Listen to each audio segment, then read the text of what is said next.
Thomas Jamet, je suis très content d'abord de vous voir en physique. On s'était vu la dernière fois il y a 2 ans et c'était donc voilà, depuis il s'est passé des choses. Salle Playel, absolument, Voilà. c'était très chic ici, Il y c'est avait- très il y joli. avait, Hein. autant de monde, même un petit peu moins, je crois, d'ailleurs, Salle Playel. Ouais. Là, c'est une super édition. Alors là, les gens effectivement sont contents d'assister. Alors, vous êtes VP de l'UDECAM, on va parler des rencontres d'aujourd'hui, et vous êtes CEO de Media Brands. On va parler de créativité et je dirais agence média. Voilà. Alors, le thème des rencontres de l'UDECAM cette année, c'est donc accompagner la relance. Comment, pourquoi? Alors, c'est ensemble pour la relance. Ensemble pour la On a relance. tenu vraiment à avoir ces 2 mots qui sont très importants. Ensemble, parce qu'en fait, c'est toute l'industrie de la communication qui se. C'est directionnel. Ouais. Super. Voilà, on est tous là. Il y a les agences de création, les agences médias bien évidemment, il y a les annonceurs, il y a les régies, il y a les éditeurs.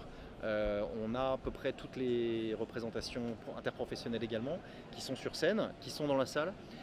Donc on est dans voilà, cet événement de retour à la normale, on espère, on a encore les masques, mais cette fois-ci on y croit, on pense que cette année c'est la bonne et qu'on se retrouvera l'année prochaine sans masque avec encore plus de monde.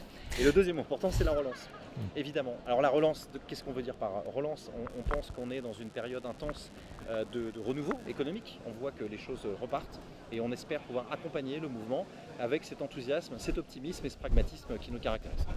Alors, la relance, après la crise sanitaire, comment le marché de la communication sort-il de cette période? Et puis après, on revient à la relance. Alors, il sort plutôt, je dirais, renforcé, parce que d'une certaine manière, on a déjà resserré les liens entre les annonceurs et le monde des agences, dans une période extrêmement compliquée qui a été celle de la découverte, de la pandémie, du confinement, etc.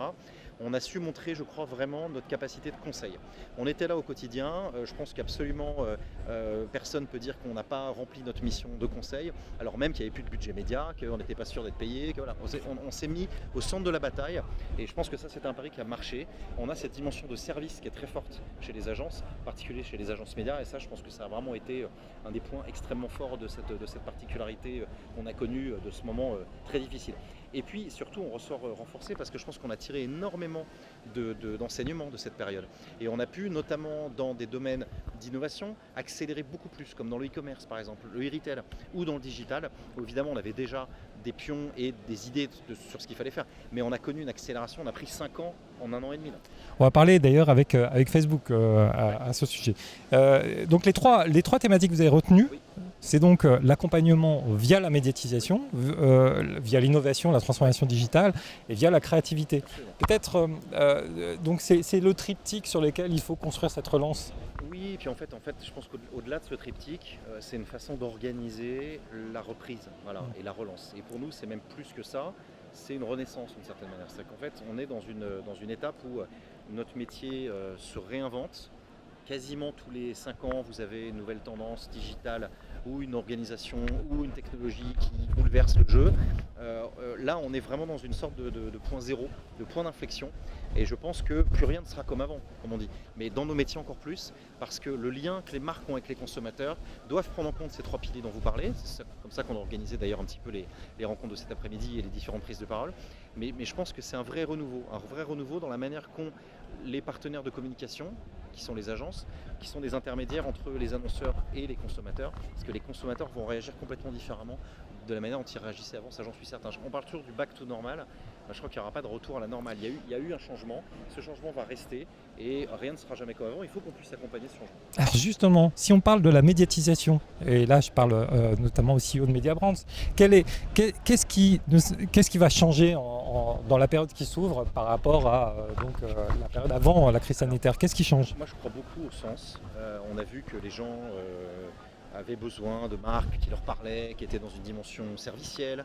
On a beaucoup parlé de cette fameuse, ce qu'on appelle la brand utility dans notre jargon, c'est-à-dire l'utilité de marque, comment la marque peut aider au quotidien, comment la marque peut se mettre au service des consommateurs, encore plus de ses clients, de ses usagers, dans un moment compliqué comme on l'a connu. Il y a des marques qui se sont complètement réinventées dans cette dimension servicielle. Et moi je crois que l'accélération du e-commerce, le fait qu'on ait pris 5 ans en 18 mois sur cette thématique-là particulière, le fait que tout soit, c'est ce que Facebook nous a raconté tout à l'heure, ce que Laurent Solier a raconté sur scène, que tout doit être shoppable, tout va l'être de toute façon, que ce soit d'ailleurs sur digital, on a vu que TikTok d'ailleurs propose la capacité d'acheter en direct sur TikTok, mais demain ça va être à la télévision, via toutes les différentes technologies qui vont être inventées. Tout va être shoppable. En revanche, ce qu'il faut, c'est ajouter une dimension de sens et une dimension servicielle à cette dimension de shopping à la demande et en 24 heures sur 24. Et ça, je pense que la collision entre la RSE et le e-commerce va être une des problématiques de l'avenir. C'est un des paris que je fais.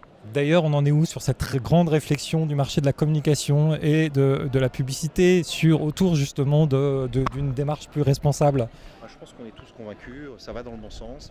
Est-ce qu'on a des initiatives? Oui, alors, notamment par exemple sur l'environnement, on est avec l'UDECAM en train de mettre en place, autour de Patrick Gouillot-Beauchamp, qui est le président de la commission qui s'occupe de cette problématique-là, un outil qui va nous permettre en fait d'avoir le même mode de calcul pour calculer les dépenses carbone des campagnes de publicité qu'on met en place pour nos clients. Donc on aura tous le même outil.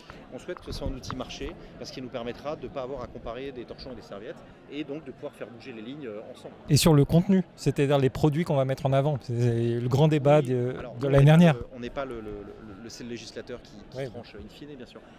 Nous, on pense que l'autorégulation, on le voit avec l'ARP, l'autorité de régulation de la publicité fonctionne très bien. On pense que l'autorégulation fonctionne, on pense que plus on interdit, plus on va frustrer également les consommateurs et qu'il y aura des comportements qui ne vont pas forcément être pour le coup meilleurs et pour l'environnement et pour d'ailleurs d'autres types de problématiques. Donc nous, voilà. Après, personnellement, je pense qu'il faut pouvoir encadrer parfois, mais on est un pays qui adore réguler, un peu trop peut-être. Il faut nous laisser aussi un peu faire notre boulot et il faut laisser aux consommateurs le droit de choisir. Il ne faut pas penser que le consommateur est suffisamment bête et idiot pour acheter tout ce qu'on lui propose. Il y a un tri naturel qui se fait, il y a des tendances, il y a des gens qui réfléchissent. C'est eux qui décident à la fin, c'est eux les clients finaux. Ok, mais quand même une initiative concrète avec le gouvernement, des réflexions en cours. Oui, Gauthier Piquet, notre président de l'UDECAM, est tout en contact permanent avec les autorités publiques sur tous ces sujets, bien sûr. Alors je reviens aux rencontres de l'UDECAM. Thomas Jammet, vous allez parler dans quelques instants, vous allez monter sur scène, vous allez parler inspiration et rêve. Voilà, alors ça c'est la dernière partie de notre programme de l'après-midi. Et je vais avoir autour de moi 2 invités exceptionnels et puis une invitée exceptionnelle encore après. Je vais avoir Luc Barruet, qui est le patron de Solidarité SIDA et très impliqué dans Solidaise, le festival, que tout le monde connaît, qui est un événement formidable. Et puis également Romain Vivien, qui est le directeur général de Believe, qui est un des géants de la musique en ligne.